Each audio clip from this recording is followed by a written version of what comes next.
Untuk mendukung podcast ini, silakan ke bit.ly/dukungderen. Sekali lagi bit.ly/dukungderen. Enjoy!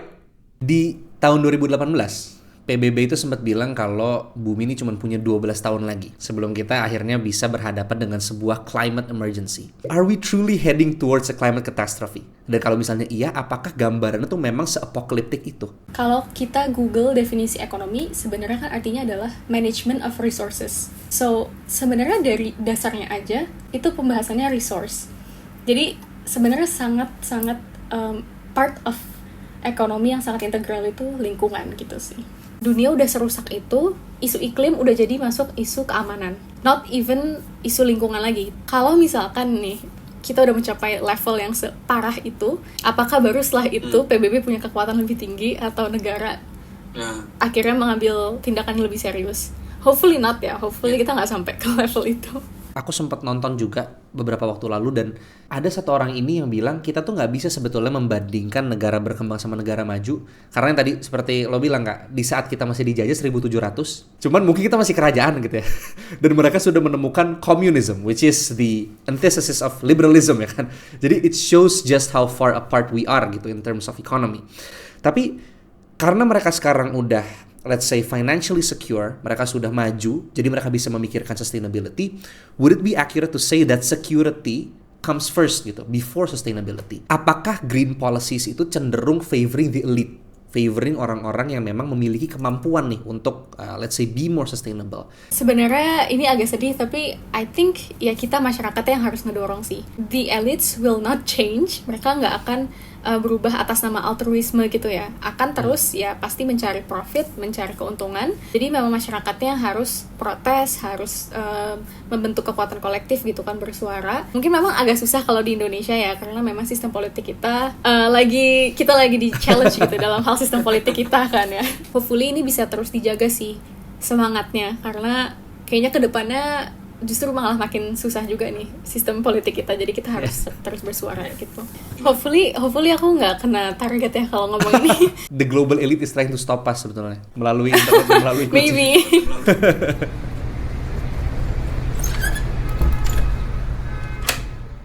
Hai, nama gue Darren Christopher dan ini adalah Opportunity Cost, podcast yang direkam oleh seorang anak kos dan diupload kalau ada kesempatannya aja.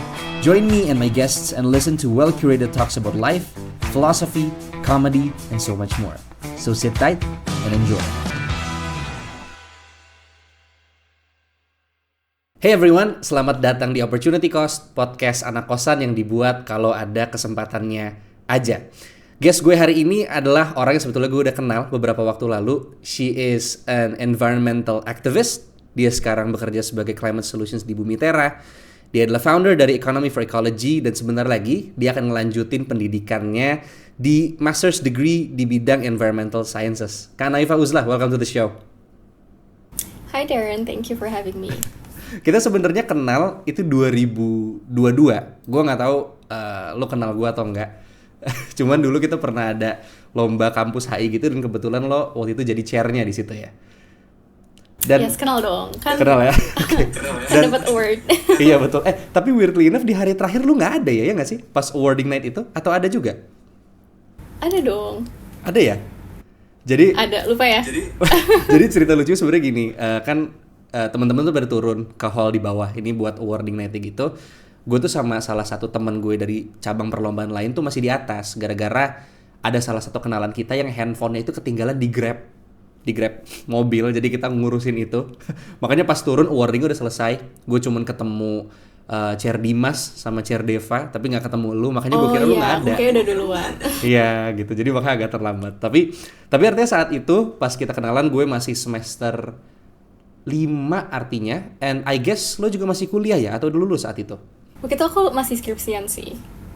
Oke, dan sekarang kita ketemu 2 years later, 1 year later ya, 2023 itu tahun lalu, 1 year later, dan gue denger lu sekarang udah planning to take a master's degree on environmental sciences. Ya kan? Has that always been a part of your plan? I used to wanna go untuk ambil environmental policy actually, jadi lebih spesifik ke policy. Tapi I think with my background udah ada, kan HI ya sebelumnya, udah ada kayak social politicsnya gitu. Mungkin justru lebih perlu nguatin di bidang scientific yang STEM-nya, jadi akhirnya pilih environmental sciences. Iya, tapi sekarang kan lo kan ngambil masters di Guelph University di Canada. Tapi sebelumnya meskipun lo kuliah ngambil HI di UI ya, betul ya? Yap, Di UI lo tetap punya kesempatan buat ngambil ISMA di British Columbia? Yes. Di UBC di Canada juga. Ya, dan the thing that I always wanted to ask people yang ngambil ISMA adalah what are the lessons yang bisa kita ambil dari luar? Karena gue ngelihat kalau ISMA itu mirip kayak sebuah studi banding with other countries, di mana anak-anaknya tuh bisa spend maybe 4 or 5 months di luar dan maybe learn something dari sana. Yes, sebenarnya banyak sih yang kalau pertanyaannya what I learned abroad gitu. Mungkin kalau related to environment sendiri, aku belajar di sana udah ada culture-nya untuk waste management yang lebih baik, pengelolaan sampah yang lebih baik dari tingkat rumah gitu ya, sampai ya ke buildings kayak di kampus atau mungkin di gedung-gedung lainnya. Karena memang dari pemerintah sudah ada kebijakan dan difasilitasi gitu ya, masyarakat harus mengelola sampah dipisah-pisahin. Jadi memang di setiap rumah udah harus dipisahin. Jadi di dorm aku juga kita harus pisahin sampah yang compost, organik gitu kan, sama sampah lainnya gitu. Dan di tempat pembuangan sampah di dorm itu sendiri juga harus kita pisahin pada akhirnya. So I think this is one of the biggest learnings, karena di Indonesia belum ada ya, kebijakannya belum ada, dan mungkin culture-nya juga jadi belum kebentuk. Ya.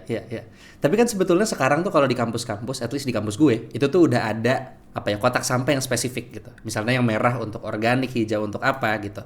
And I think some people actually pay attention buang di mana. Tapi the question yang selalu lingering in my head adalah apakah itu beneran diprosesnya sesuai dengan kategorinya. Karena yang gue dengar dari guru SMA gue, kadang-kadang itu dibuang di tempat yang sama dan ujung-ujungnya sebetulnya nggak itu juga. Tapi gimana? Realitanya emang kayak gitu? Unfortunately, setahu aku juga iya. Sejauh ini di tempat pembuangan akhir masih belum dikelola dengan baik gitu ya, dipisah-pisah. Jadi mungkin banyak yang bilang agak useless gitu kan, atau sebenarnya untuk kalau tujuannya untuk bikin kita belajar dulu misah-misahin juga ya udah nggak apa-apa juga sih, walaupun at the end bakal dicampur lagi. But ya untuk waste management di Indonesia mungkin masih bisa ditingkatkan, kebijakannya juga masih perlu diimprove sih biar kita bisa bikin habitsnya lebih baik. Ya, noted. Dan yang interesting di sini adalah gue sempat waktu itu stalking IG lu. Jadi gue selalu mencoba untuk stalking my guests di IG story-nya, mungkin mereka pernah ngisi acara di mana. Dan lu sempat bilang bahwa your background adalah HI dan specifically ekonomi politik. Dan gue belum tahu, I mean teman gue ya yang di HI juga, gue belum menemukan orang yang di ekonomi politik dan ternyata ujung-ujungnya pengen ngambil sesuatu yang berkaitan sama environment. How did you actually dive into this field gitu? Karena menurut aku ini lompatannya cukup jauh kan? It's actually interesting how everyone asks me this question, dan kayak kok kesana kayak jauh banget gitu, padahal it's not that far. And this is exactly why nanti mungkin aku cerita lebih lanjut kenapa aku akhirnya ngebangun Economy for Ecology ya. Karena sebenarnya ekonomi sama lingkungan itu bukan dua hal yang sangat jauh gitu, malah it's very interconnected. Isu lingkungan banyak diakibatkan oleh permasalahan ekonomi gitu kan, oleh aktivitas bisnis atau aktivitas konsumen, dan juga kebijakan ekonomi yang mungkin kurang berpihak kepada perlindungan lingkungan. Dan sebaliknya, ekonomi juga sebenarnya nggak akan bisa sustain ke depannya kalau lingkungan udah rusak gitu. Banyak banget kayak kegiatan kita yang akhirnya terhambat karena mungkin bencana alam gitu kan, atau mungkin suhu jadi makin panas, orang-orang jadi semakin gak produktif, dan lain-lainnya. So it's actually dua hal yang sangat connected, tapi jarang banget dianggap orang-orang itu connected gitu kan. So kalau ceritanya aku sendiri, kenapa akhirnya mulai dive into environmental issues gitu ya, dari background pendidikan aku. Awalnya sih karena pertama kalau dari pendidikan, aku waktu itu pernah ambil kelas ilmu politik lingkungan dan sumber daya alam. Jadi di kampus aku ada elective gitu ya, aku ambil dari prodi ilmu politik, aku ambil kelas itu, and it's very interesting. Jadi benar-benar dibuka gitu kayak sebenarnya kebijakan ekonomi, kebijakan apapun sebenarnya, kebijakan politik itu banyak yang berhubungan sama isu lingkungan gitu, banyak yang dampaknya ada terhadap lingkungan, padahal awalnya tuh nggak dianggap ada dampaknya gitu. Yes, jadi tadi aku lanjutin. Pertama karena ada matkul ya di kuliah yang aku ambil, and it shows me how kebijakan pemerintah itu banyak yang akhirnya ada dampaknya terhadap lingkungan. Dan juga alhamdulillah aku kayak privilege sih untuk bisa dapet kesempatan untuk ambil kegiatan-kegiatan mahasiswa yang related to lingkungan. Kebetulan banyak sih aku di UI, jadi ini cukup privilege kali ya. Mungkin teman-teman banyak yang di kampusnya nggak ada kesempatan itu, tapi kalau aku dapet kesempatan ikut project tentang lingkungan, dan akhirnya setelah itu belajar lebih lanjut sih. Mungkin awalnya kayak gitu ya. Oke. So, kalau misalnya bisa disimpulkan, would the tipping point be something personal atau something educational? Yes, ada both. Kalau educational tadi dan juga pengalaman gitu ya dari kampus. Personal juga ada, karena kayaknya karena kamu juga tinggal di Tangsel gitu ya, aku juga tinggal di Tangsel. We know that the air quality is really bad. Bahkan tahun 2020, dan itu pas pandemi bahkan ya, Tangsel itu jadi kota dengan kualitas udara terburuk di Indonesia. Which is a big question, kayak pas pandemi orang-orang pada karantina, kok masih bisa ada polusi sebanyak itu gitu kan. Well, one thing karena memang sistemnya kita sebagai daerah suburban, semuanya harus naik mobil gitu kan. Public transportnya sangat kurang terintegrated, dan juga kita sebenarnya dikelilingi banyak PLTU, batu bara gitu, di sekitar Banten itu ada beberapa. Jadi ya, walaupun kita ada di rumah, nggak kemana-mana, nggak naik transportasi, tetap aja ada polusi yang datang dari situ. So, I think that is also one of the reasons that pushed me untuk belajar lebih lanjut tentang isu lingkungan dan gimana untuk menyelesaikan isu tersebut. Karena pengap banget gak sih dengan udara kayak gitu. Terus, ya kan, terus mungkin aku sebagai perempuan tuh suka kesel, karena kita udah makeup, udah pakai apa ya, udah nyatok gitu kan, cakep-cakep, tiba-tiba keluar rumah kita harus pakai jaket biar nggak kena polusi gitu kan, pakai masker, terus makeupnya jadi nempel ke masker. Itu kayak nyebelin banget sih. Jadi even sesimpel itu bisa ngedorong aku dan teman-teman aku buat gerak di isu lingkungan gitu sih. Ya. That's interesting, karena aku sebetulnya tuh, tau gak, ini jujur ya, pertama kali aku aware sama isu lingkungan adalah pas aku ikut PSNM itu. Karena kan topiknya memang lingkungan kan. Jadi that was actually the first time. Sebenarnya ada 1 tahun sebelumnya di mana gue ngurusin satu kegiatan di kampus, cuman karena gue bukan di ranah materinya, jadi gue gak merasa itu cuts close to the bone. Tapi yang sangat mungkin kasih banyak pengertian adalah saat gue ikut lomba itu, dan di saat gue melihat Bandung memang semakin panas, in fact. Dan itu yang mungkin jadi the personal reason. Nah, tapi berangkat dari tadi, artinya the educational dan personal tipping point, I think you're trying to wed economy and ecology, ya kan, into economy for ecology, gitu. Dan I think it's a really interesting thing, karena selama ini narasi yang gue dengar adalah, okay, if you wanna pursue economic development, maka you're gonna have to sacrifice the earth, ya kan. Atau sebaliknya gitu, if you want to pursue sustainability, maka you have to sacrifice economic development. Tapi menurut gue perspektif yang ditawarkan di Economy for Ecology ini tuh something yang menarik. Jadi bisa ceritain dikit nggak, Kak? Yes, of course. Jadi Economy for Ecology memang awalnya itu cuman community biasa ya. Kita basically a group of students dari SMP, SMA, kuliah, atau bahkan yang baru lulus kuliah dan masuk dunia kerja yang punya visi yang sama. Kita tuh punya pandangan kalau ke depannya itu harusnya masyarakat tidak memisahkan pandangan sosial lingkungan dari ekonomi. Jadi harusnya setiap kita membicarakan ekonomi dari skala terkecil, misalkan kita jajan gitu kan, kita pesen makanan delivery, atau sampai skala besar kayak finance atau investment atau perusahaan dan lain-lainnya, itu semua harus dikaitkan dengan dampak lingkungannya. Karena setiap aktivitas ekonomi itu pasti ada dampak lingkungannya gitu kan. Dari mulai emisi karbon atau masalah air, masalah polusi lainnya, itu banyak banget dampak dari setiap kegiatan ekonomi. So that's why we started Economy for Ecology, dan harapannya ke depan kita bisa jadi hub sih untuk pemuda-pemuda yang pengen belajar lebih lanjut, gak cuma tentang ekonomi hijau, tapi juga skills yang mereka bisa tingkatkan untuk masuk ke green jobs. Karena kedepannya kita ingin fokus ke situ, green skills untuk anak muda yang pengen transisi nih dari jobs yang konvensional jadi jobs yang memang sustainable gitu. Dan another thing, aku pengen raise, ini agak teoritis sih, tapi ada buku. Ini aku actually ada bukunya di sini, bentar. Oh, cool. Mana? So, ini. Oke. Aduh, kelihatan nggak ya? Wait, ya. Yeah. namanya Economics the User's Guide, penulisnya Ha Jun Chang. Jadi dia tuh basically ngejelasin tentang ekonomi, kayak ekonomi 101 gitu.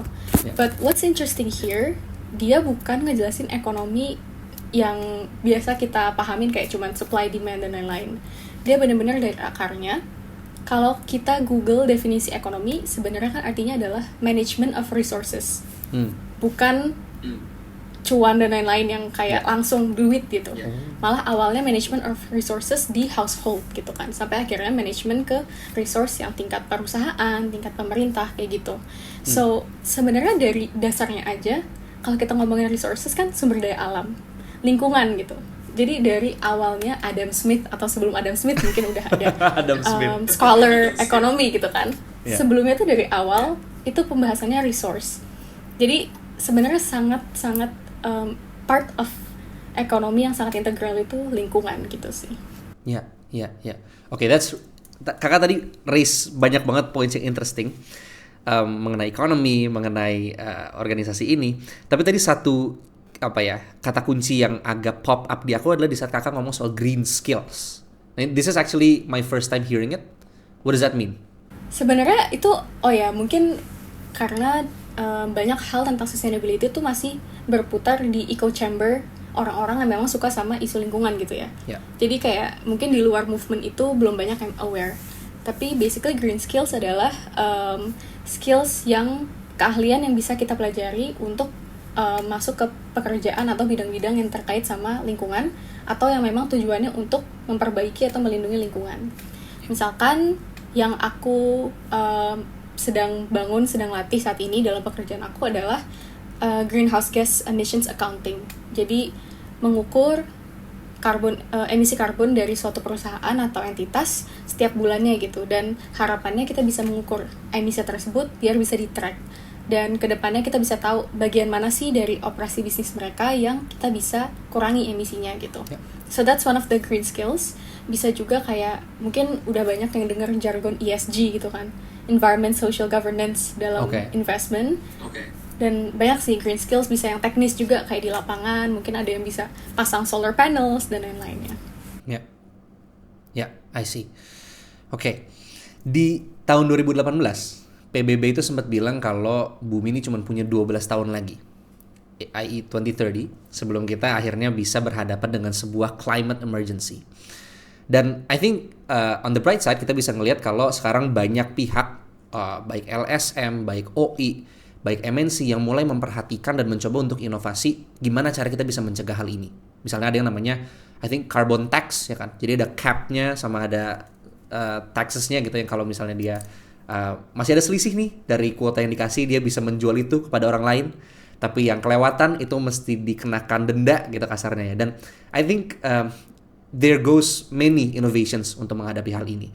Tapi on the other side, gue melihat bahwa muncul sesuatu yang mirip seperti alarmism, yang kayak we only have sekarang artinya 2024, we only have 6 years left gitu, 6 tahun lagi sebelum kita mengalami this climate catastrophe. Dan bahkan aku pernah ketemu sama seorang teman, dan dia bilang yang kayaknya kita udah nggak akan ada di 2030 gitu, karena semuanya ini akan sudah lenyap dan segala macamnya. Dan my question would be, are we truly heading towards a climate catastrophe? Dan kalau misalnya iya, apakah gambarannya tuh memang se-apokaliptik itu, atau apakah itu sebuah exaggeration yang kita alami dari media saat ini? Sebenarnya ada dua skenario. Ini aku bawa agak teori lagi ya. Jadi ada namanya Intergovernmental Panel on Climate Change, IPCC. Mereka itu kumpulan saintis yang secara voluntary bikin riset tentang climate change, dan ini di bawah kalau nggak salah di bawah UN gitu, di bawah PBB. Dan mereka bikin riset tiap tahun, dan hasilnya adalah ada dua trajektori. Kalau kita mengalami kenaikan suhu bumi di atas 2 derajat Celcius dari masa pre-industrial, maka itu katastrofi banget. Jadi mungkin skenario yang buruk adalah kalau kita kenaikan suhu buminya di atas 2 derajat Celcius. Tapi kalau kita bisa mencapai di bawah 1,5 derajat Celcius, itu nggak akan separah yang tadi kamu ceritain. Jadi sebenarnya kita masih ada kesempatan gitu untuk menyelamatkan bumi.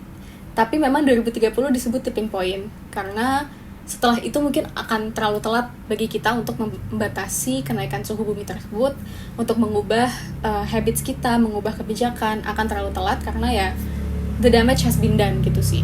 So mungkin kalau apakah akan se-katastrofi itu, it depends on the actions yang dibuat sama pemerintah, perusahaan maupun individu dalam 6 tahun ke depan sih.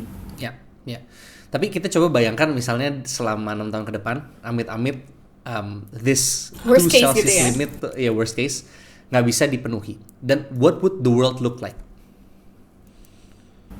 Aku bakal nge-quote buku lagi, sorry banget. Tapi ada buku yang bikin itu. It's okay. Sorry, aku jadi kedengerannya kayak nerd banget. Tapi ada yang nulis itu, dia salah satu orang yang contribute di Paris Agreement actually. Mungkin nanti kita juga bahas Paris Agreement ya. Jadi ada namanya Cristina Figueres, hopefully I pronounce her name right. Dia nulis buku, aku lupa lagi judulnya. Tapi basically di situ dia nulis kayak dia memvisualisasikan kalau misalkan kita akan mengalami catastrophic climate, itu akan ada udaranya udah nggak sehat banget. Jadi mungkin kita yang kalau di Jabodetabek setiap hari pakai masker udah kebiasa kan untuk menghindari polusi. Tapi nanti itu udah wajib gitu. Kalau nggak kita emang nggak bisa nafas. Itu satu, udaranya udah nggak sehat untuk dihirup. Dan gak cuma nggak sehat untuk dihirup, kita nggak bisa ngelihat jauh. Jadi kayak udaranya sepekat dan sekotor itu, kita udah nggak bisa ngelihat ke pandangan kayak beberapa meter ke depan. Dan beberapa daerah di bumi mungkin antara tenggelam atau udah mengalami banyak kerusakan alam gitu ya. Jadi akan banyak namanya climate migrants, refugees, climate refugees yang akan harus terusir atau pindah gitu dari tempat tinggalnya karena memang sudah tidak aman untuk ditinggali. Terutama ini untuk teman-teman yang tinggalnya di daerah pesisir. Jadi akan mengalami kenaikan air laut kan. Jadi permukaan daratnya itu sudah tenggelam dan sudah kekurangan tempat tinggal. Dan sebenarnya ini udah banyak terjadi di beberapa daerah di Indonesia sih. So sadly mungkin kita nggak perlu ngeliat ke depan lagi, udah ada gitu kan.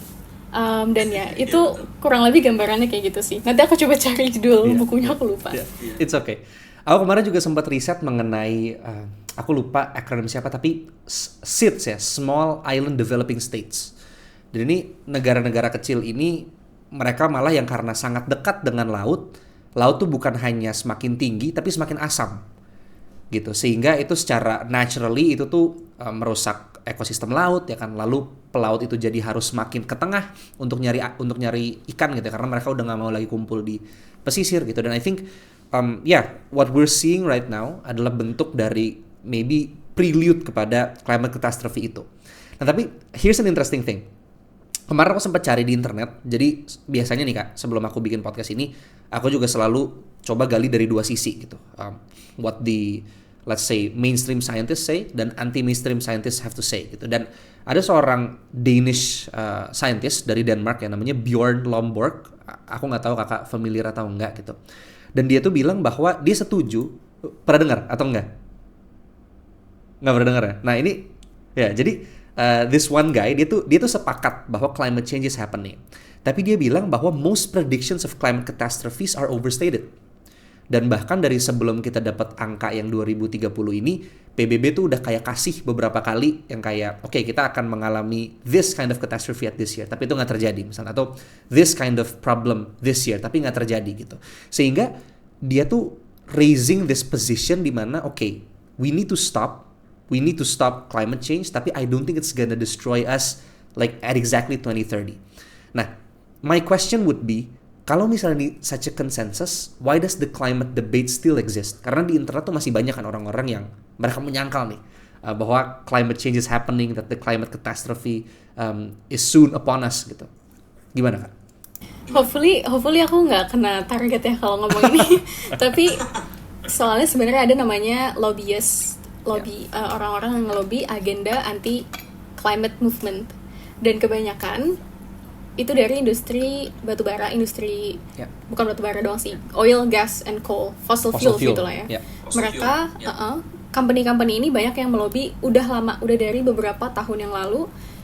Dari awal UN itu ngeluarin statement pertama gitu kan tentang climate change, mereka udah mulai melobi bayar gitu kan media-media untuk ngeluarin false information atau information yang mungkin ya secara saintifik benar tapi digunakannya bukan untuk tujuan yang baik gitu, bukan untuk menyelamatkan humanity tapi malah melanjutkan bisnis mereka gitu kan. So ya ini agak sensitif mungkin ya untuk beberapa orang di industri tersebut. Tapi this is a fact, bisa di Google. Bahkan the term carbon footprint itu diciptakan sama salah satu perusahaan fossil fuel untuk memindahkan accountability dari perusahaan ke individu. Jadi kalau kita ngomongin carbon footprint kan kebanyakan kita makan emissions dari apa yang kita makan tuh berapa sih gitu. Padahal harusnya carbon emissions tuh paling banyak dihasilkan oleh perusahaan apalagi fossil fuel. Jadi mereka menciptakan term itu biar fokusnya ke individu gitu. Ya. Oke. Dan tadi kan kita udah sempat bermain nih dengan prediksi PBB ya kan. Let's say 2030. Tapi artinya dari your own estimates as I would say maybe a semi-professional di ranah ini, hopefully, would you say that masih OTW ke sana lah ya? Masih OTW karena bentar lagi mau masters. Would you say that 2030 is an accurate date to, let's say, predict this climate catastrophe? Sebenarnya lebih ke tipping point ya. Jadi kayak before, kalau misalkan kita bisa mengubah kebijakan dan tindakan atau kayak sistem-sistem bisnis sebelum 2030, then it will be safer for us after that. Tapi kalau by 2030 belum ada perubahan, kita masih ngelakuin business as usual, kebijakan masih banyak yang lebih berpihak ke keuntungan segelintir orang aja dibandingin perlindungan lingkungan gitu kan. 2030 bisa jadi tipping point, kita bisa nentuin gitu, after this bumi bakal kayak gimana. Jadi lebih ke waktu kita untuk bisa nentuin sih our destiny gitu. Wow. Okay. Then I would like to ask one more question about this before we move on. What do people mean when they say tipping point? Kenapa ini menjadi like a point of no return? Karena I think bumi itu mengalami masa pendinginan dan pemanasan. Jadi aku sempat lihat chart kemarin, bumi itu panasnya meningkat tapi sedikit, baru pas Industrial Revolution dia naik gitu kan. Tapi there are stages di mana maybe the Earth bisa cooling down gitu. Nah, kenapa kalau misalnya kita melewati ambang 2 Celsius ini seperti kata IPCC tadi, then it's gonna be a point of no return? Karena after Industrial Revolution itu trennya naik, nggak naik turun lagi.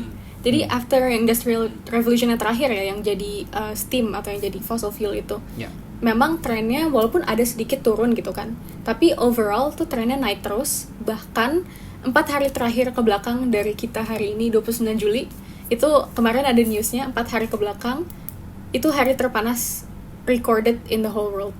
Selama history pernah di-record gitu ya. Sejak kita bisa nge-record history, 4 hari ke belakang adalah 4 hari terpanas sedunia. Maksudnya average overallnya gitu ya.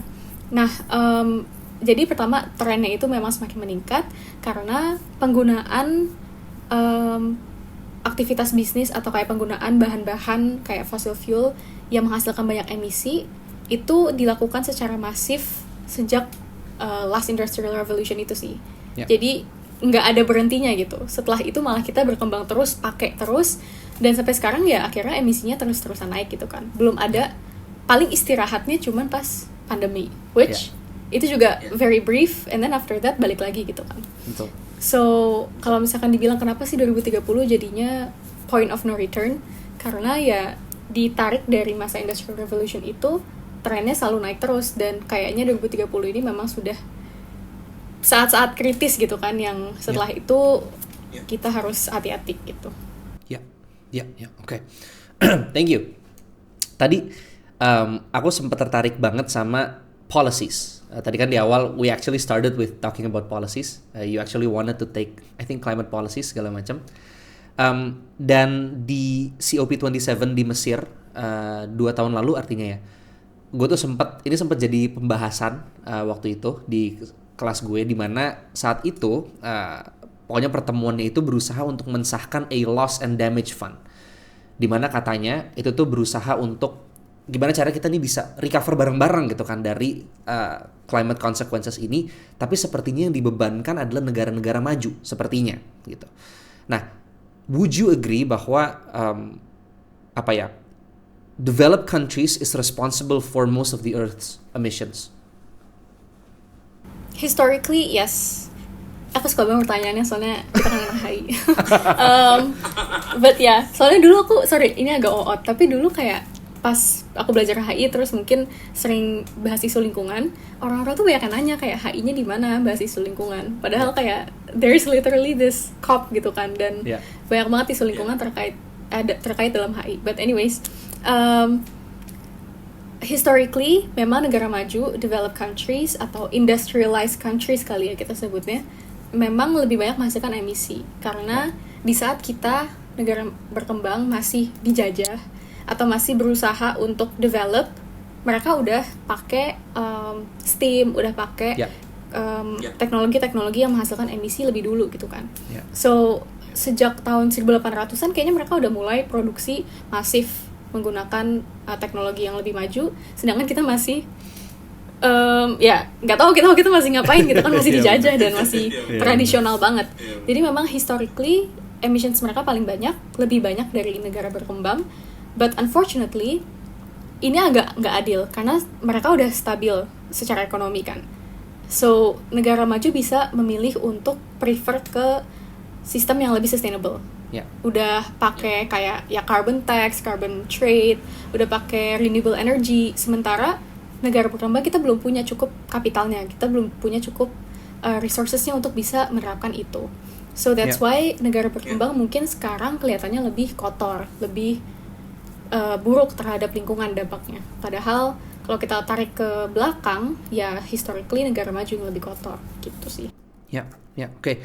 That's a really interesting point. Karena aku sempat nonton juga beberapa waktu lalu dan ada satu orang ini yang bilang kita tuh nggak bisa sebetulnya membandingkan negara berkembang sama negara maju, karena yang tadi seperti lo bilang Kak, di saat kita masih dijajah 1700, di saat kita mungkin, gue nggak tahu ya, gue nggak paham sejarah Indonesia sampai sebegitu lama ya, cuman mungkin kita masih kerajaan gitu ya, dan mereka sudah menemukan communism, which is the antithesis of liberalism ya kan, jadi it shows just how far apart we are gitu in terms of economy. Tapi karena mereka sekarang udah let's say financially secure, mereka sudah maju, jadi mereka bisa memikirkan sustainability. Would it be accurate to say that security comes first gitu, before sustainability? Karena, nah ini mungkin would be my concern as a lay person di luar ini gitu ya, sebagai orang awam yang melihatnya. Apakah green policies itu cenderung favoring the elite, favoring orang-orang yang memang memiliki kemampuan nih untuk let's say be more sustainable. Tapi yang kita tahu bahwa elite itu cuman di like at the tip of the triangle gitu kan, at the pyramid ya kan. Tapi di bawahnya there are lots of people yang bahkan sekarang di Indonesia aja untuk afford listrik dari fossil fuel itu tidak bisa. Gitu. Nah, sehingga ya would be accurate to say bahwa security must precede sustainability. Sebenarnya kebanyakan kritik tentang isu lingkungan di barat itu memang terkait itu. Karena isu lingkungan jadinya dianggap mahal gitu kan, lebih akan menguntungkan elit atau mereka yang memang punya resource lebih banyak, yang lebih privileged. Tapi aku suka banget ada quote yang bilang, environmentalism without class awareness is just gardening. Jadi kayak sebenarnya isu kelas itu sangat erat gitu kaitannya sama isu lingkungan. Kalau misalkan kita nggak mengaitkan isu kelas, nggak mengaitkan tadi kayak isu ekonomi gitu kan, atau orang-orang yang mungkin yang kurang mampu gitu. Kalau kita nggak mengikut sertakan kesusahan mereka dalam isu lingkungan, maka kita cuman kayak nanam pohon doang gitu, kayak nggak ada dampak positifnya terhadap masyarakat. Nah sebenarnya kalau di negara berkembang kayak di Indonesia, justru banyak banget masyarakat yang dirugikan oleh isu-isu lingkungan. Banyak banget masyarakat yang tinggal di daerah sekitar PLTU itu mengalami penyakit yang berkaitan dengan pernafasan. Terus aku udah sering banget dengar teman-teman aku di tempat kerja gitu kan, kalau misalkan mereka udah punya anak misalkan, atau anaknya masih bayi, suka tiba-tiba izin boleh WFH nggak ke Bali, soalnya anakku kena ISPA. Kayak itu tuh sedih banget gitu loh. Sebenarnya kelas pekerja gitu kan, kelas pekerja dan masyarakat yang memang nggak apa ya, kurang beruntung atau nggak seberuntung para elit, itu mereka yang paling dirugikan oleh masalah lingkungan sebenarnya. So actually, kalau kita membuat kebijakan lingkungannya dengan class awareness tadi, maka kebijakan lingkungan itu akan menguntungkan gak cuma elit tapi juga masyarakat, terutama yang kurang beruntung. Tapi kalau memang sebenarnya nih banyak yang bilang kebijakan kayak subsidi electric vehicles gitu ya, itu kan agak lebih menguntungkannya orang-orang yang memang sudah punya edukasi yang lebih tinggi dan punya resources yang lebih banyak kan. Sementara kita ya, yang penting kita punya kendaraan aja dulu deh biar bisa mobilisasi kayak gitu. Betul. Kan. So yes, kalau misalkan kita memperhatikan isu-isu sosial, isu lingkungan itu akan menguntungkan gak cuma elit tapi juga masyarakat gitu. And I suspect, gue kemarin sempat searching juga website Bumi Tera, dan I think it's a really great organization. Dia, maaf banget aku nggak bisa ingat persisnya, tapi it is trying to untuk mengawinkan sustainability. I forgot, is it mangrove atau pokoknya what is it? Oke, jadi mungkin aku agak koreksi dikit juga. So Bumi Tera actually is not an organization. Kita a for-profit company, tapi bergeraknya itu di isu sosial dan lingkungan. Jadi memang kayak social environmental entrepreneurship kayak gitu. Nah, di Bumi Tera sendiri kita bergerak di saat ini masih di Kalimantan Barat, dan apa yang kita lakukan itu mengawinkan menghubungkan antara isu masyarakat adat, kemudian isu lingkungan di sana, dan juga company-company yang memang punya misi untuk lebih sustainable atau punya impact terhadap sosial dan lingkungan. So what exactly that we do? Kita bekerja sama dengan masyarakat adat di Kalimantan Barat, jadi masyarakat Dayak di sana, untuk merestorasi, memperbaiki lahan-lahan dan hutan yang sudah terdegradasi, bisa karena dibuat jadi ladang gitu kan, karena masyarakat di sana sebenarnya masih menerapkan budaya berladang untuk memenuhi kebutuhan hidupnya gitu. Dan juga kerusakan karena hal-hal lain, misalkan dijadiin kebun karet atau jadiin kebun sawit bahkan gitu. So karena memang mereka juga sudah mulai kekurangan lahan untuk berladang, jadi sudah mulai kesusahan gitu mendapatkan sumber makanan. Jadi kita membantu mereka untuk merestorasi lahan-lahan adat mereka untuk menanam hutan. Jadi kita menanam bukan cuma 1-2 jenis pohon, tapi minimal 20 spesies di setiap hektar. Dan itu mereka yang mengerjakan sendiri gitu. Mereka nyari bibitnya, kita ngajarin untuk penanamannya juga, dan juga kayak untuk monitoring, manajemen setiap minggu gitu kan. Dan untuk pendanaannya kita bekerja sama dengan companies yang memang punya misi untuk punya dampak sosial lingkungan itu. Jadi setiap bulan companies ini bayar subscription gitu ke Bumi Tera, dan subscription itu akan diberikan ke masyarakat di tempat, dan juga untuk transparansi datanya. Jadi kita nunjukin ke mereka di website Bumi Tera, mungkin nanti bisa dicek, kita nunjukin kayak karbonnya berapa nih perkiraannya yang sudah diserap oleh pohon-pohonnya. Terus kita tunjukin juga petanya dari sebelum ditanam sampai setelah ditanam, dan dampak-dampak lainnya mulai dari lingkungan, masyarakat, sama satwa juga, wildlife gitu. Ya. Itu salah satu cara yang I think very very excellent, gimana kita let's say mencoba melaksanakan sustainability ini with class awareness. Tapi maybe I don't want to say it's easy ya, tapi maybe it's easier for Bumi Tera karena memang fokusnya adalah untuk itu.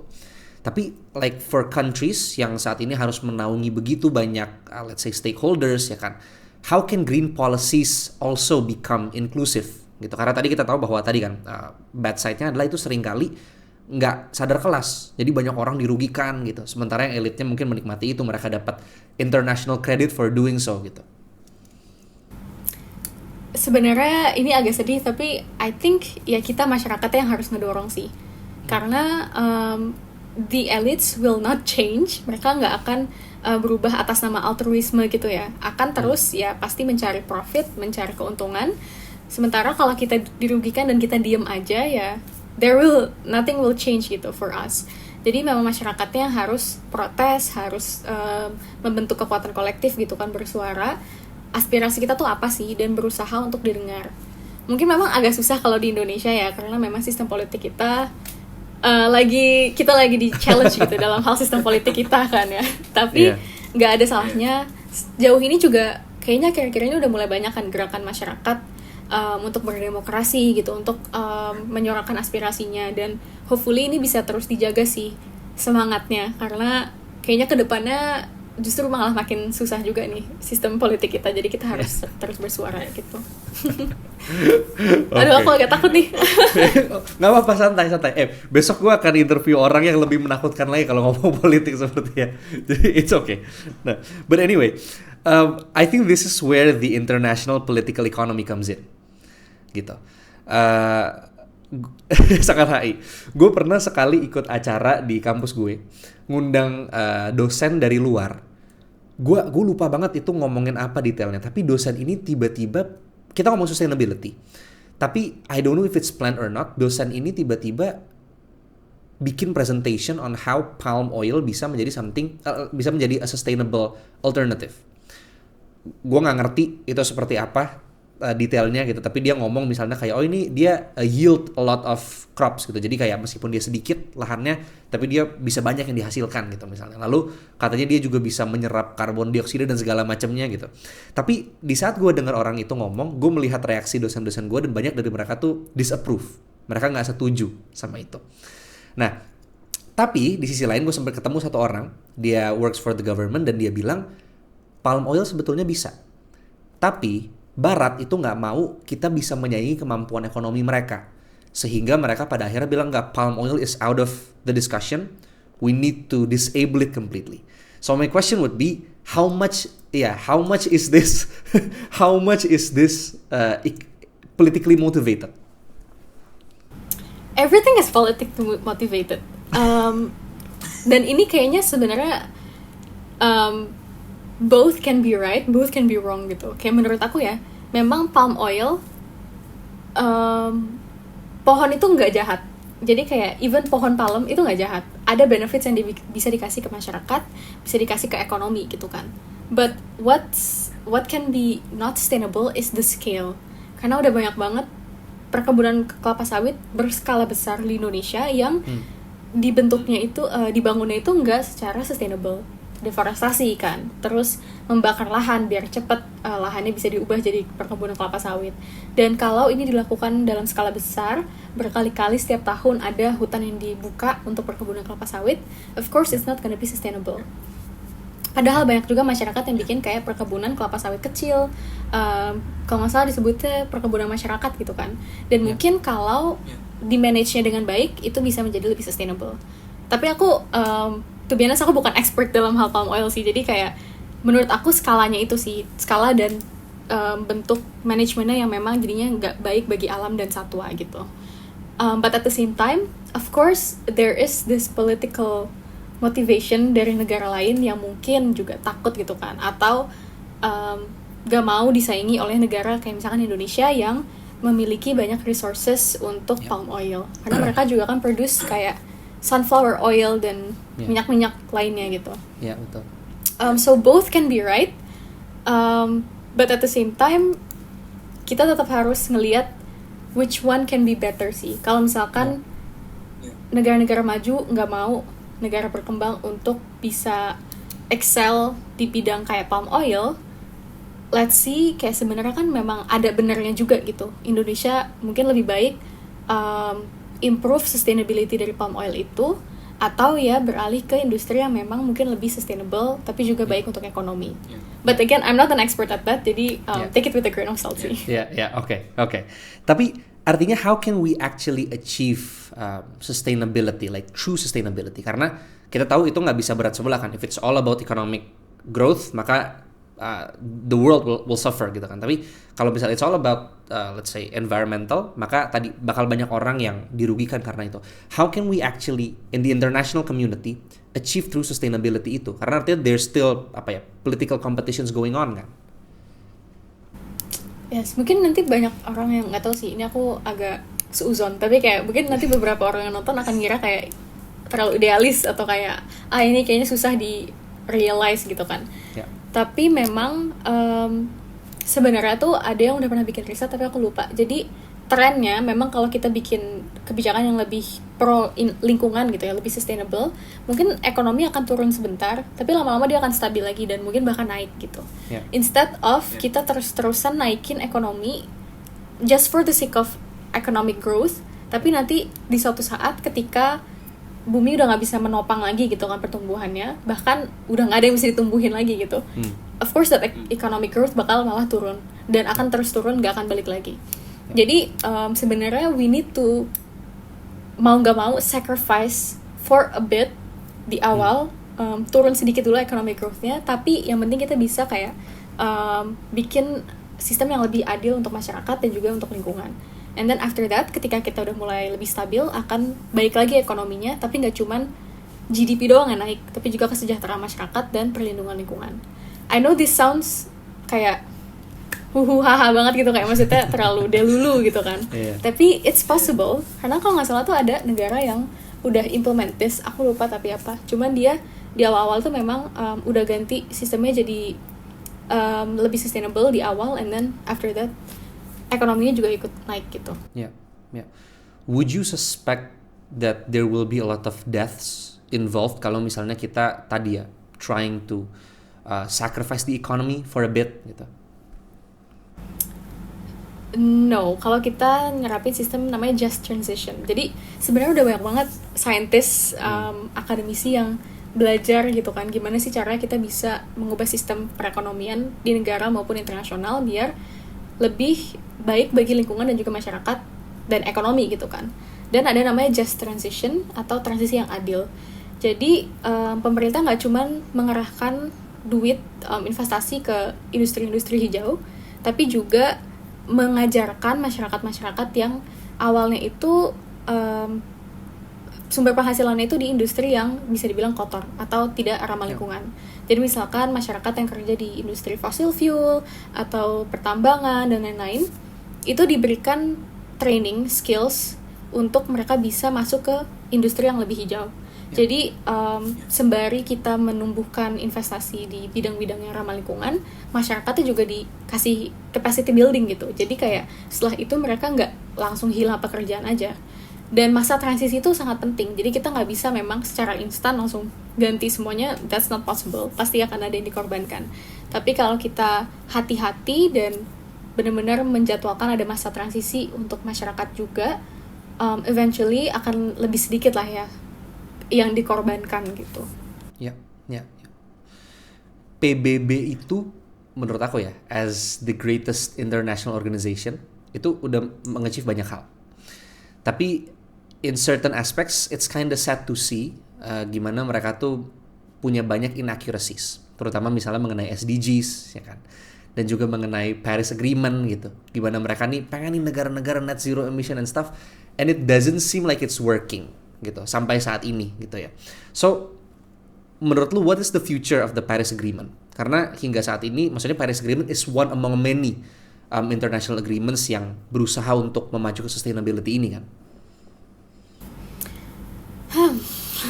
The Paris Agreements kan sebenarnya mungkin bisa dibilang achievement gitu kan, milestone, karena bisa memutuskan gitu kan, goalnya konkret, harus menurunkan suhu bumi, bukan menurunkan sih, membatasi kenaikan suhu bumi di bawah 1,5 derajat Celcius. Tapi caranya untuk mencapai goal tersebut unfortunately nggak sekuat itu menurut aku. Karena kan kita cuma bisa pakai yang namanya NDC, right? Nationally Determined Contributions. Which ini sangat kontekstual, depends on ya negaranya mau apa enggak gitu kan. Negaranya serius apa enggak. Dan walaupun pasti ada juga sih dari tim UNFCCC juga, mereka punya mekanisme untuk mendorong negara-negara agar lebih ambisius dalam menerapkan atau menentukan target climate-nya. But even after having this mechanism, dan setelah negara-negara itu sudah mengumpulkan NDC-nya, bahkan masih banyak yang akhirnya nggak kecapai juga gitu kan targetnya. Dan sebenarnya kurangnya keseriusan ini juga nggak bisa disalahkan di PBB doang, tapi memang ya tadi ada kelompok-kelompok elit, kelompok-kelompok industri tertentu yang melobi dan akhirnya memperlambat progres di negara-negara gitu. So unfortunately memang ini udah kompleks banget sih. Jadi memang ada peran, ada campur tangan dari pihak-pihak tertentu yang punya agenda dan kepentingan tertentu yang akhirnya merasa terancam kalau kita justru mengedepankan aksi iklim gitu sih. Ya. Tapi artinya Paris Agreement ini tuh sebenarnya berguna gak sih? Karena itu kan PBB tuh like mereka pengen these commitments, tapi mereka nggak punya cara untuk bisa enforce this gitu kan. Makanya tadi NDCs itu sebenarnya bergantung dengan kemampuan, makanya namanya contribution gitu. Yes, exactly. Karena memang ya itu sih, PBB nggak punya kekuatan itu kan ya.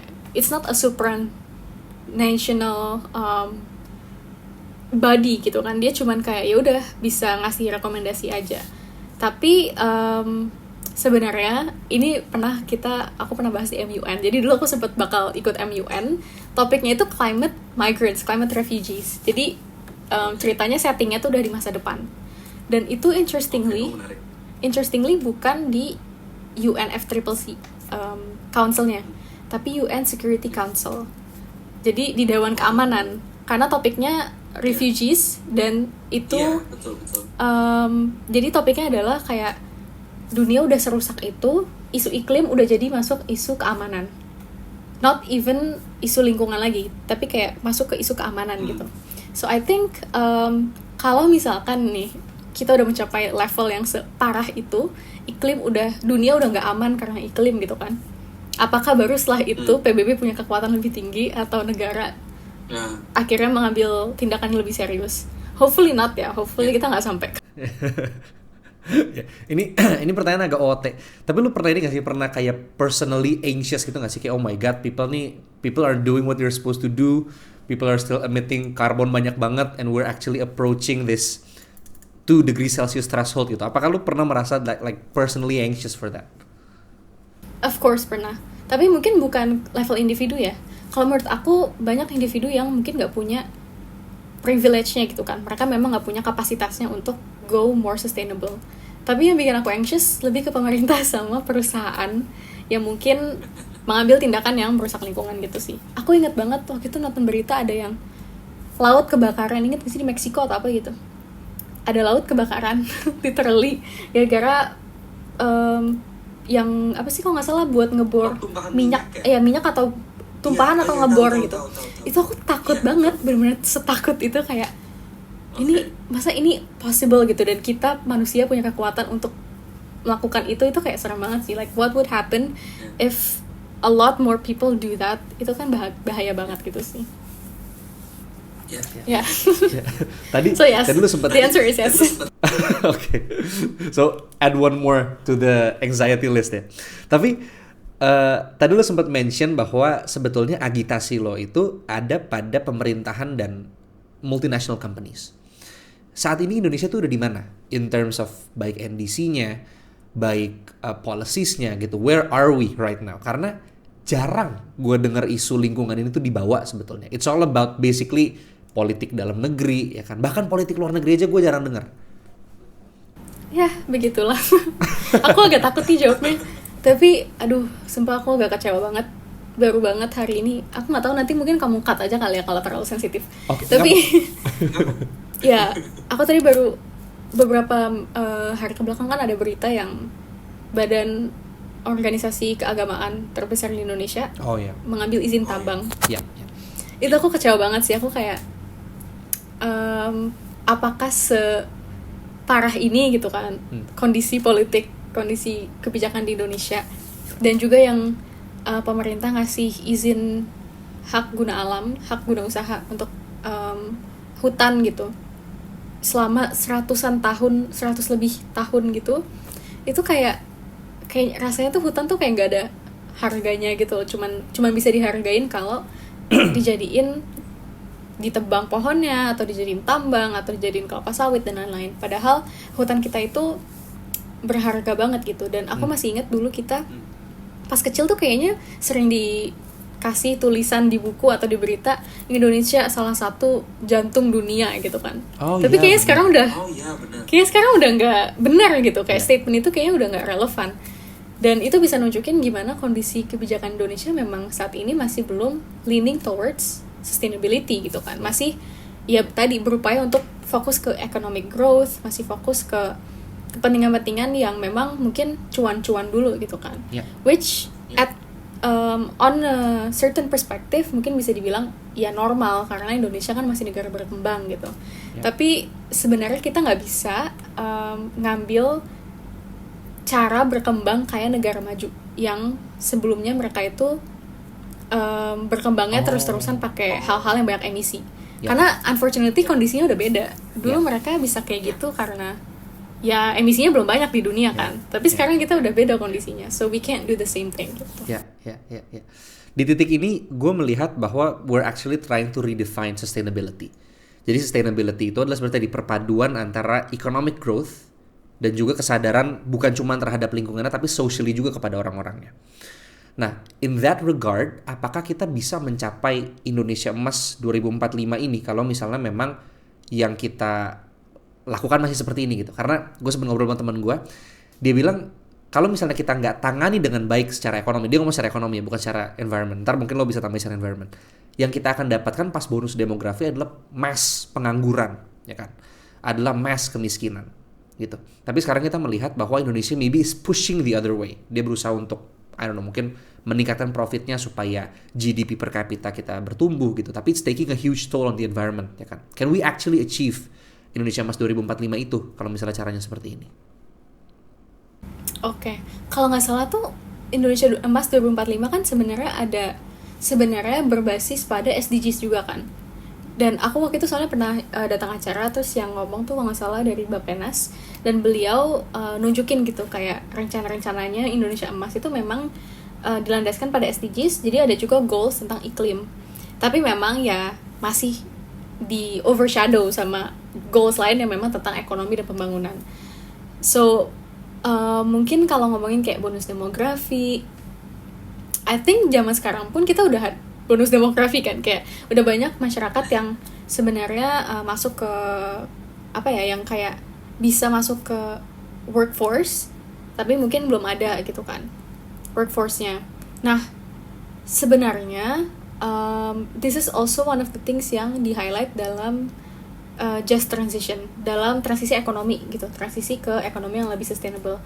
Itu harus bukan harus, bahkan sebenarnya transisi ekonomi akan membuka banyak sekali lapangan pekerjaan khususnya dalam bidang lingkungan, karena kita akan butuh banyak hal, banyak industri yang menopang sustainability itu kan. Jadi misalkan kayak apalagi di Indonesia masih hampir 100% energinya itu menggunakan energi batu bara gitu kan, fossil fuels.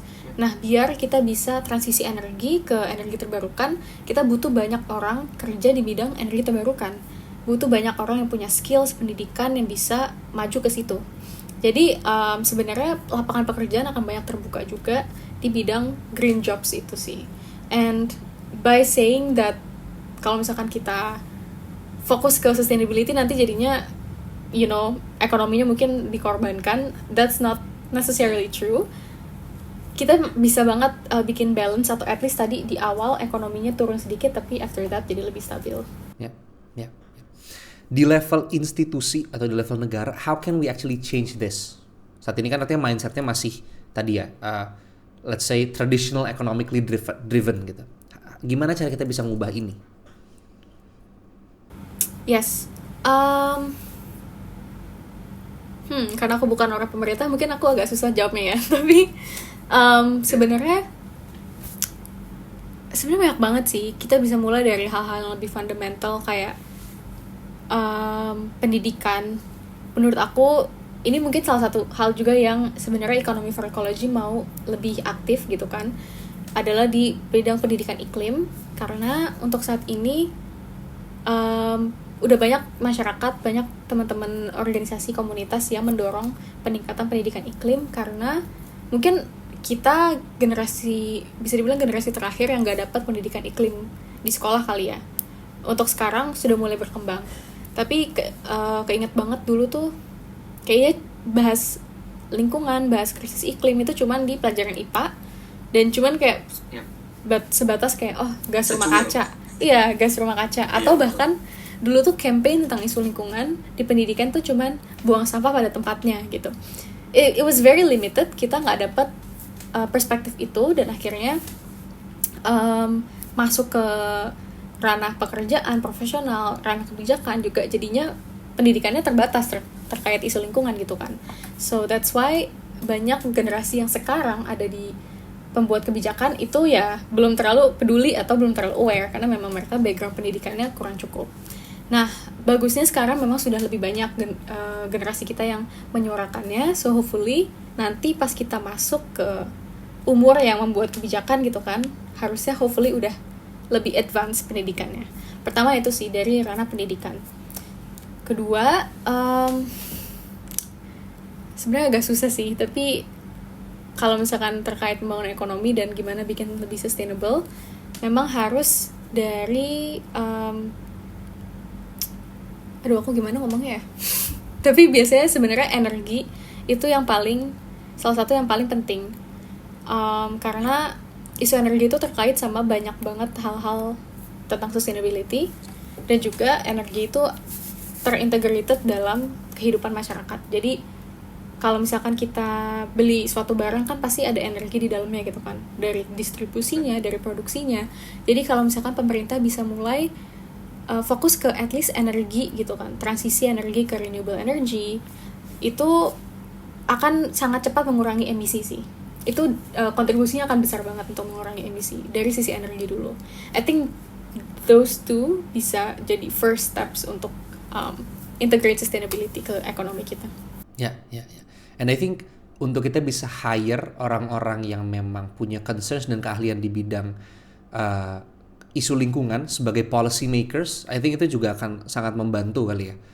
Gitu khususnya untuk saat Yes, ini. of course. Tapi mungkin melihat realita kebijakan di Indonesia kan agak susah ya. Entry ya ada entry barriers. Yes, ada barriers of entry untuk orang-orang masuk ke pembuatan kebijakan, dan even after masuk mungkin akan take a while untuk kita bisa menyuarakan aspirasi kita unless kita punya cukup resources dan suara yang besar gitu kan. Betul. You know what I mean? Yeah, I know what you mean. Oke. Ini sedikit banting setir. Cuman gue notice bahwa lo lagi mencoba untuk practicing the vegan lifestyle. Gue nggak tahu apakah itu masih hingga saat ini karena gue cuma lihat dari kilas balik IG story lo. Itu ini agak banting setir ya sekali lagi. Tapi is it also motivated by sustainability atau apakah itu memang let's say personal preference dari lo aja? Yes, at first it was because of sustainability. Karena mungkin kalau di Indonesia konteksnya beda. Jadi personally aku sih nggak maksa atau kayak expect orang-orang Indonesia untuk go vegan. Karena sebenarnya kalau di Indonesia kontributor terbesar deforestasi adalah industri kelapa sawit. Tapi secara global kontribusi terbesar deforestasi adalah industri animal agriculture, peternakan livestock gitu ya, peternakan hewan. Jadi kenapa bisa sebesar itu deforestasinya untuk peternakan hewan? Karena jadi pertama kan untuk nge-convert hutannya jadi kayak rumputan gitu ya, untuk mereka tinggal, mereka hidup, hewan-hewannya, dan juga soy atau tumbuhan-tumbuhan lain yang dipakai untuk pakan hewan, itu juga membutuhkan lahan lagi untuk ditanam gitu. Jadi this is also interesting karena kayak banyak orang yang bilang vegans banyak makan soy gitu kan, banyak makan kedelai, tahu, tempe, terus soy kan padahal contribute banyak ke deforestasi. What they don't know atau yang biasanya mereka kurang aware, 80% dari produksi kedelai di dunia itu untuk ngasih makan cattle, ngasih makan livestock, hewan di peternakan. Jadi sebenarnya manusia aja makannya cuma 20%. So that's how much land, how much forest yang dibutuhkan untuk peternakan hewan gitu. Memang konteksnya beda, kalau di Indonesia tadi lebih banyak untuk perkebunan sawit. Tapi bisa dibilang sebenarnya animal agriculture itu contribute ke 60% deforestasi di seluruh dunia, jadi lebih dari setengah. Dan awalnya aku kayak gitu sih, awalnya kayak emisinya banyak dong kalau makan hewan. So the first year aku udah 2 tahunan lebih sih practice vegan. Not a perfect vegan yet, but still practicing. Yes, tapi di tahun pertama motivasinya itu. Tapi di tahun kedua mungkin kalau kita bahas emisi sebenarnya akan ada low points gitu ya, yang kayak kayaknya kan kita individu nggak menghasilkan emisi sebanyak company, jadi ngapain juga gitu kan. Jadi aku berusaha ngelihat ada nggak sih hal-hal lain yang sebenarnya mendukung juga vegan lifestyle. Dan ya yang akhirnya bikin aku lebih termotivated sebenarnya animal welfare sih, kayak kesejahteraan hewan gitu. Jadi kayak menurut aku kalau kita cuman menyorakan kesejahteraan masyarakat tanpa melihat ada hewan-hewan yang disakiti gitu kan untuk kita makan, itu jadi kayak nggak imbang aja gitu sih. Kayak menurut aku mereka juga makhluk hidup yang perlu disayang gitu. Jadi akhirnya aku mulai belajarnya dari perspektif animal welfare itu sih. Yeah. I think looking at all of this, I can see bahwa lo tuh udah cukup solid di ranah sustainability ini. Hopefully di ranah ekonomi ini. Iya betul. Tapi sekarang kan kayak artinya you're having plans untuk lanjut kuliah S2, master's degree, dan I would assume bahwa lo akan terus expand this whole endeavor di ranah lingkungan. Jadi what's your end game gitu? Apa your plans moving forward?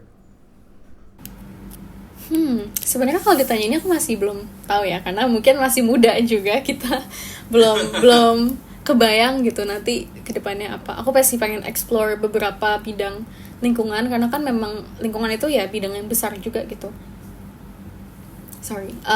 Aku sebelumnya pas di kuliah sebenarnya lebih fokus di isu energi, transisi energi, tapi sekarang aku lagi interested di bidang kehutanan kan, bukan agriculture, kehutanan, dan carbon gitu, carbon removal atau disebutnya biasanya solusi berbasis alam. Jadi hal-hal yang kita menggunakan alam untuk menyelesaikan isu lingkungan. Dan mungkin kedepannya akan ada bidang-bidang lain aku akan explore juga, karena sebenarnya kan banyak yang saling terkait juga gitu. Mungkin beberapa tahun ke depan aku masih akan explore, dan hopefully sih bisa bikin gerakan yang lebih impactful ya, apalagi lewat Economy for Ecology. I think kita masih, karena skalanya masih komunitas kecil gitu kan, kita masih belum ada resource yang cukup untuk bikin impactful initiatives, but hopefully bisa, apalagi untuk memfasilitasi anak-anak muda di Indonesia untuk bisa belajar tentang green economy, green skills, untuk bisa dapat green jobs. Karena aku ngelihat teman-teman aku udah mulai banyak juga nih yang dapat masuk kerja di bidang sustainability gitu kan. So hopefully makin banyak ke depannya gitu sih. Yeah. And where can people find you? Where can people find what you do? Where can people find your works? Yes, untuk Economy for Ecology sih, more importantly, teman-teman bisa follow di Instagram Economy for Ecology, dan tahun ini kita akan launch website yang akan ada interesting initiative di sana yang hopefully bisa ngebantu teman-teman. Clue-nya green skills, jadi hopefully nanti teman-teman bisa pay attention, stay tune ke website upcoming kita di Economy for Ecology. Dan mungkin bisa cek LinkedIn aku juga kalau pengen tahu updates tentang Economy for Ecology or Bumi Tera, atau mungkin my studies gitu.